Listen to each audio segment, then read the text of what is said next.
Voter কার্ডের নতুন update নিয়ে আবারও একটা নতুন ভিডিও নিয়ে আপনাদের কাছে এসেছি। আপনারা কমপ্লিটলি ভিডিওটাকে দেখুন, কোনো স্কিপ না করে। খুবই গুরুত্বপূর্ণ একটা ভিডিও এসআইআর সম্বন্ধিত। হ্যালো ভিউয়ার্স, রিস্তাটেক চ্যানেলের আরও একটা নতুন ভিডিওতে আপনাদেরকে স্বাগত জানাই। তো আজকের ভিডিওটা ওয়েস্ট বেঙ্গলে যে এসআইআর হচ্ছে, ওয়েস্ট বেঙ্গল সহ আরও যে অন্যান্য রাজ্যে এসআইআর হচ্ছে, সেই এসআইআর সম্বন্ধিত যে নতুন আপডেট এসেছে, সেই আপডেট নিয়ে আজকের এই ভিডিও। দেখুন, প্রথমে আমরা কি করেছি, ভোটার সার্ভিসের যে অফিসিয়াল যে পোর্টাল voters.eci.gov.in পোর্টালটা কিন্তু লগ ইন করে নিয়েছি। আপনারা আপনাদের চাইলে যদি আপনাদের কোনো আইডি না থাকে তাহলে আপনারা একটা আইডি ক্রিয়েট করে নিতে পারেন। আইডি ক্রিয়েট সম্বন্ধিত ভিডিওগুলো কিন্তু অলরেডি আমাদের চ্যানেলে দেওয়া আছে, সেগুলো আপনারা ওখান থেকে গিয়ে দেখে নিতে পারেন। এবং যদি আপনাদের আইডি করা থাকে অলরেডি, তাহলে সেক্ষেত্রে ডিরেক্টলি আপনারা আপনাদের মোবাইল নাম্বারটা দিয়ে লগ ইন করে নেবেন। লগ ইন করে নেওয়ার পর দেখুন, এখানে আপনারা একটা অপশন দেখতে পাবেন, স্পেশাল ইন্টেন্সিভ রিভিশন এসআইআর 2026, অর্থাৎ 2026-এর ব্যাপারে এখানে একটা আলাদা করে একটা এখানে অপশন দেওয়া আছে। এখানে দুটো নাম আছে। একটা বলা আছে আপনার লাস্ট এসআইআরে আপনি নাম সার্চ করতে পারবেন। আরেকটা বলা আছে, দেখুন এখানে একটা অপশন আছে, খুবই গুরুত্বপূর্ণ একটা অপশন এখানে দেওয়া আছে, যেখানে বলা আছে submit document against notice issued. অর্থাৎ আপনি যদি চান, তাহলে আপনি বা আপনারা যদি চান, আপনার ভোটার কার্ডের এগেনস্টে যদি কোনো ধরনের কোনো নোটিশ ইস্যু হয়ে থাকে, সেগুলো আপনারা চেক করতে পারবেন এবং সেগুলো তার সঙ্গে সঙ্গে অনলাইনেও সাবমিট করতে পারবেন। যদি আপনাদের ভোটার কার্ডের নাম এবং আধার কার্ডের নাম সেম সেম থাকে এবং আপনার ভোটার কার্ডে মোবাইল নাম্বার যোগ করা থাকে, তাহলে কিন্তু আপনারা অনলাইনে সাবমিট করতে পারবেন। এগুলো বিশেষ করে যারা আপনারা হিয়ারিং আসতে পারবেন না, যারা বাইরে আছেন, রাজ্যের বাইরে আছেন, তারা কিন্তু আপনারা অনলাইনে সাবমিট করতে পারেন। আজকে আমরা তিন ধরনের দেখাবো।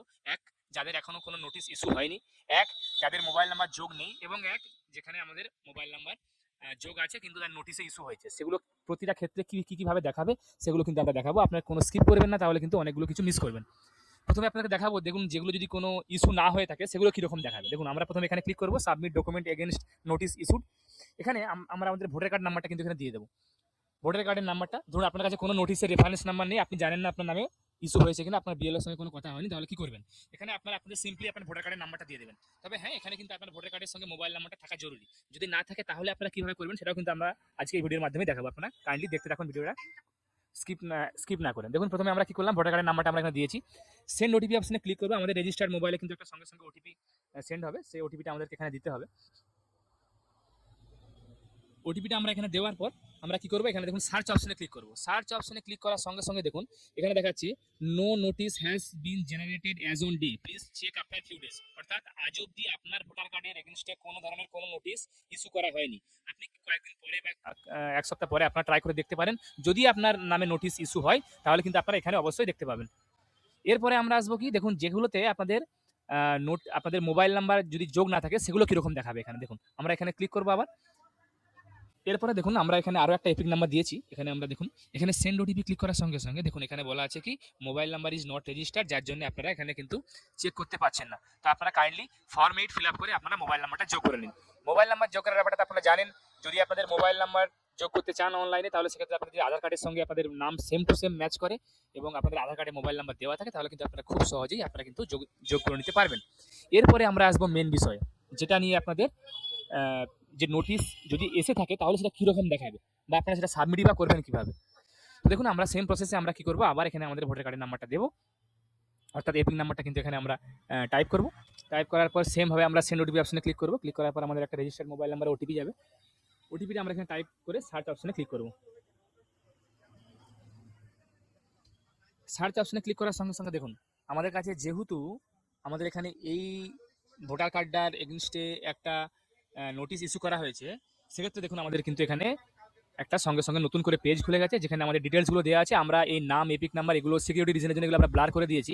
তো এক্ষেত্রে আপনারা দেখুন, আপনাকে শুধুমাত্র আমরা এখান থেকে কারণটা দেখাতে পারবো যে কী কারণে আমাদের এখানে নোটিশটা ইস্যু করা হয়েছে, এবং তার সঙ্গে সঙ্গে রেফারেন্স নাম্বারগুলো এখানে দেওয়া আছে। এই রেফারেন্স নাম্বার আর বাকি আমাদের প্রাইভেট ডিটেলসগুলো আমরা এখানে ব্লার করে দিয়েছি। দেখুন এখানে আপনারা দেখতে পাচ্ছেন বলা আছে এখানে যে মিসম্যাচের কারণে বাবার নামের যে এখনের যে বাবার নাম এবং প্রিভিয়াস এসআইআর যে বাবার নাম সেটার সঙ্গে মিসম্যাচের জন্য আপনাদেরকে নোটিশ ইস্যু করা হয়েছে এবং তার সঙ্গে সঙ্গে দেখুন একটা নোটিশের রেফারেন্স নাম্বার দেওয়া আছে। তো যদি আপনাদের নোটিশ ইস্যু হয়ে থাকে, আপনার কাছে সেম টু সেম এরকম একটা পেজ খুলে যাবে। আপনারা সেখানে স্ক্রল করে চাইলে এখানে আপনাদের ডকুমেন্টস আপলোড করেও কিন্তু আপনারা এখানে ই সাইন এবং সাবমিট করতে পারেন। কিন্তু অবশ্যই আপনাদেরকে বলবো আপনারা একবার আপনাদের বিএলওর সঙ্গে কথা বলে নেবেন, তারপরেই আপনারা এখানে ই সাইন এবং সাবমিট করবেন। কেননা আপনারা বেশিরভাগ ক্ষেত্রে আপনারা যদি হিয়ারিংয়ে না উপস্থিত হতে পারেন বা রাজ্যের বাইরে থাকেন, তাহলে এগুলো আপনাদের করা ভালো। না হলে আপনারা একবার বিএলওর সঙ্গে কথা বলে তারপরে সাবমিট করবেন। কেননা সাবমিট করাটা আপনাদের সম্পূর্ণ আপনাদের নিজেদের ব্যাপার। আপনারা সাবমিট অনলাইনে চাইলে করতে পারেন বা অফলাইনেও করতে পারেন। আমরা বলছি বলে এমনটা নয় যে আপনাদেরকে অনলাইনেই করতে হবে। তো আশা করি আপনারা যারা ভিডিওটা দেখলেন তারা হয়তো আপনারা খুব সহজেই বুঝতে পারলেন যে আপনাদের ভোটার কার্ডে ইস্যু করা যে নোটিশ, হেয়ারিং নোটিশ, সেগুলো আপনারা কীভাবে খুব সহজেই চেক করে নিতে পারবেন বা আপনারা সাবমিট করবেন কীভাবে। আশা করি আপনাদেরকে ভিডিওটা ভালো লেগেছে। যারা আমাদের চ্যানেলটা আপনারা এখনও সাবস্ক্রাইব করেননি, এরকম নিত্য নতুন ভিডিও পেতে বা দেখতে আমাদের চ্যানেলটাকে অবশ্যই সাবস্ক্রাইব করুন। তার সঙ্গে সঙ্গে ভিডিওটাকে শেয়ার করুন, লাইক করুন, কমেন্টে জানান কোনো অসুবিধা থাকলে। আমরা চেষ্টা করব সেই সমস্ত কমেন্টগুলোকে নিয়ে আবার কোনো নতুন ভিডিও করার। আমি আপনাদের কাছে আবারও কোনো নতুন টপিক বা নতুন কন্টেন্ট নিয়ে, নতুন ভিডিও নিয়ে হাজির হব। ধন্যবাদ।